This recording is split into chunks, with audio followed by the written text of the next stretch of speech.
Sahabat-sahabat Kristus, suatu sukacita besar di surga kita dapat berjumpa dalam saat teduh hari ini.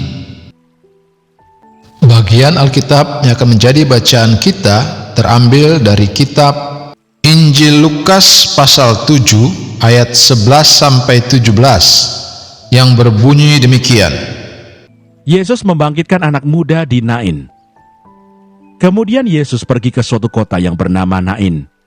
Murid-muridnya pergi bersama-sama dengan dan juga orang banyak menyertainya berbondong-bondong. Setelah ia dekat pintu gerbang kota, ada orang mati diusung keluar, anak laki-laki, anak tunggal ibunya yang sudah janda. Dan banyak orang dari kota itu menyertai janda itu. Dan ketika Tuhan melihat janda itu, tergeraklah hatinya oleh belas kasihan. Lalu ia berkata kepadanya, "Jangan menangis." Sambil menghampiri usungan itu ia menyentuhnya. Dan sedang para pengusung berhenti, ia berkata, "Hai anak muda, aku berkata kepadamu, bangkitlah." Maka bangunlah orang itu, dan duduk dan mulai berkata-kata. Dan Yesus menyerahkannya kepada ibunya. Semua orang itu ketakutan, dan mereka memuliakan Allah sambil berkata, "Seorang nabi besar telah muncul di tengah-tengah kita, dan Allah telah melawat umatnya." Maka tersiarlah kabar tentang Yesus di seluruh Yudea dan di seluruh daerah sekitarnya.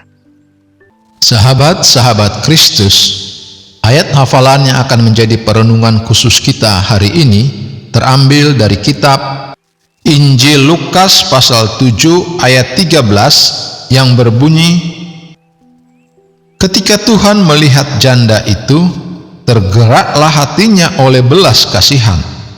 Lalu ia berkata kepadanya, 'Jangan menangis.'" Sahabat-sahabat Kristus, kita akan merenungkan nats ini di bawah tema menggantungkan harapan. Sahabat-sahabat Kristus, ketika suaminya meninggal, wanita ini bertekad menjanda untuk membesarkan anak tunggalnya. Ia berjuang melawan kerasnya hidup, termasuk cercaan serta cibiran tetangga yang mewaspadai para janda. Ia berpikir, "Tak apalah, aku susah sekarang. Sebentar lagi anakku dewasa, dan dialah harapan masa tuaku." Namun mendadak, anak tunggalnya itu meninggal.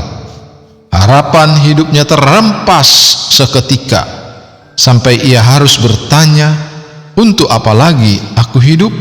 Di sepanjang jalan desa Nain menuju pemakaman, air matanya telah mengering. Meski orang-orang turut meratapi kepergian putranya, tak ada yang memahami kesedihannya, karena kehilangan tempat menggantungkan hidup.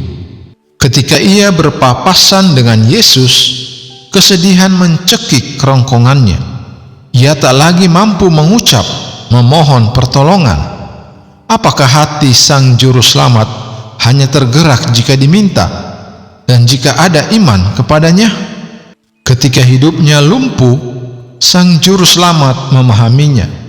Dia peduli pada hati yang menjerit tanpa kata. Dengan penuh kasih dia berkata, "Jangan menangis." Ucapan ini bukan sekadar penghiburan di kala duka, sebab dia adalah Tuhan yang berkuasa atas maut dan kehidupan. Maka dengan penuh kuasa Yesus berseru, "Hai anak muda, bangkitlah." Yesus bukan hanya membangkitkan si anak muda, tetapi juga menghidupkan kembali harapan si janda. Sahabat-sahabat Kristus, kepada siapa Anda menggantungkan harapan masa depan? Kepada pasangan hidup, anak-anak, harta, asuransi, atau yang lain? Ingatlah bahwa semua itu bisa mati dan habis. Maka berharaplah kepada sumber kehidupan, yaitu Yesus, yang selalu mampu dan mau memedulikan kita. Sahabat-sahabat Kristus, taruhlah segala harapan hidup kita pada dasar yang teguh dan tak tergoyahkan. Terpujilah Kristus, haleluya. Tuhan memberkati dan menyertai kita semua. Amin.